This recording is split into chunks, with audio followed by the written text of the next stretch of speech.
سبحان اللہ والحمد للہ ولا الہ الا اللہ واللہ اکبر ولا حول ولا قوة الا باللہ العلی العظیم۔ اللہ تعالیٰ نے اپنا عرش پیدا فرمایا۔ جب اللہ تعالیٰ نے اپنا عرش پیدا فرمایا تو اللہ نے 4 فرشتے پیدا فرمائے۔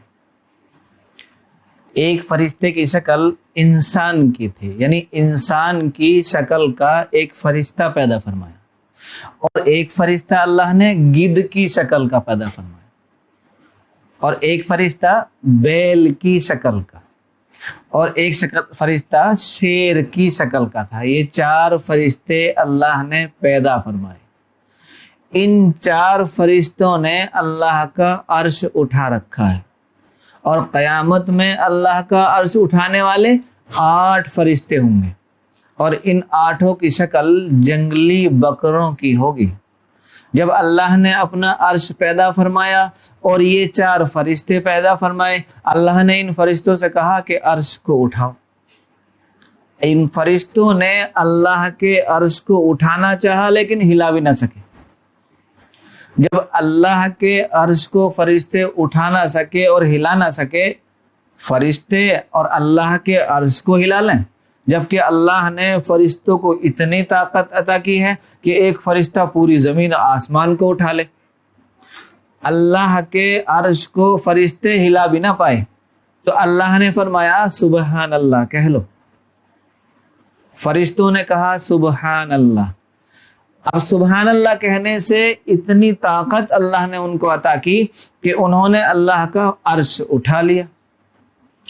فرشتوں نے کہا کہ اس کلمے میں اتنی طاقت، یہ کلمہ اتنا برکت والا اور اتنا عظیم کلمہ ہے، تو اب ہم سبحان اللہ کی تسبیح پڑھیں گے۔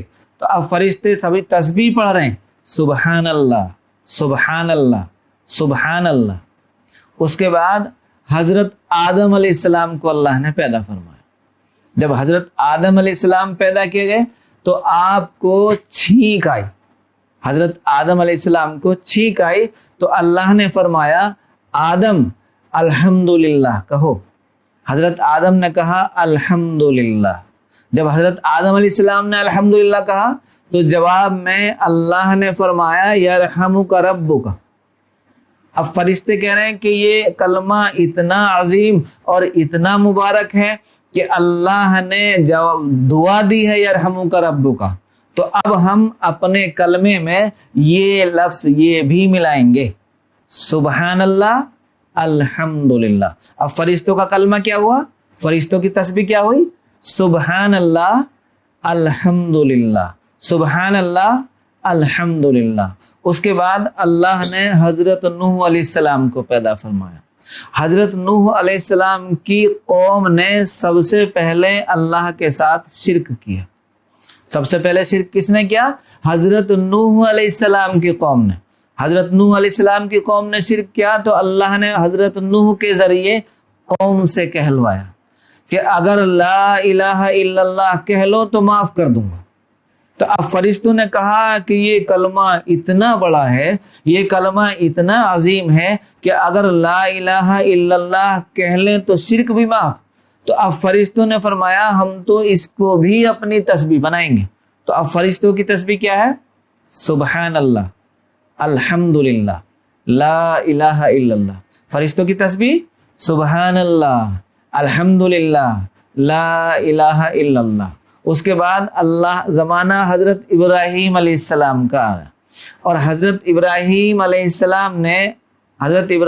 السلام سے اللہ نے بیٹے کی قربانی مانگی۔ اللہ کو قربانی نہیں کروانی تھی، صرف امتحان لینا تھا۔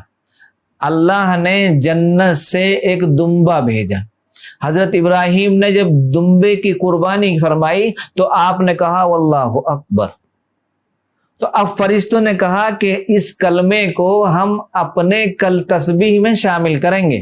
تو اب فرشتے کی تسبیح کیا ہوئی؟ سبحان اللہ الحمدللہ لا الہ الا اللہ واللہ اکبر۔ فرشتے کیا تسبیح پڑھتے ہیں؟ سبحان اللہ والحمدللہ ولا الہ الا اللہ واللہ اکبر۔ یہ بات حضرت جبرائیل علیہ السلام اللہ کے نبی صلی اللہ علیہ وسلم سے بتا رہے ہیں. تو اللہ کے نبی صلی اللہ علیہ وسلم نے یہ کلمہ سن کر، آپ کی حضرت جبرائیل کی یہ بات سن کر آپ کی زبان سے نکلا، لا حول ولا قوت الا باللہ العلی العظیم. حضرت جبرائیل علیہ السلام نے فرمایا اللہ کے نبی صلی اللہ علیہ وسلم آپ اپنے ان الفاظوں کو اس کلمے میں شامل کر لیں. تو اب ہمارا کلمہ کیا ہوا؟ سبحان اللہ والحمد للہ ولا الہ الا اللہ واللہ اکبر ولا حول ولا قوت الا باللہ العلی العظیم.